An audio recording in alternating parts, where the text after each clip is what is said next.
কারীমের মধ্যে সূরা বাকারার মধ্যে জানিয়ে দেন শাহরু রমাদানাল্লাযী উনজিলা ফীহিল কুরআন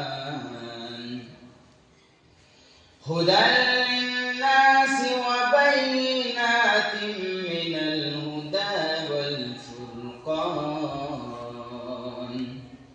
আল্লাহ পাক রব্বুল আলামিন বলেন পবিত্র মাস রমজান শাহরু রমাদান এ হলো ওই মাস যে মাসের মধ্যে আল্লাহ সুবহানাহু ওয়া তাআলা নাযিল করেছেন কোরআন হুদাল লিন-নাস, কোরআন নাযিল করেছেন মানুষের হিদায়াতের জন্য। বলেন কিসের জন্য? হিদায়াত। হিদায়াতের দুইটা অর্থ আছে।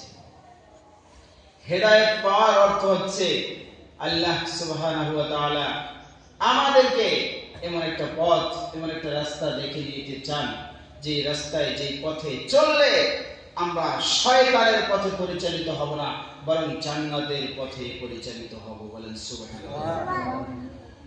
সম্মানিত হাজিরিন, কোরআন নাযিলের মাস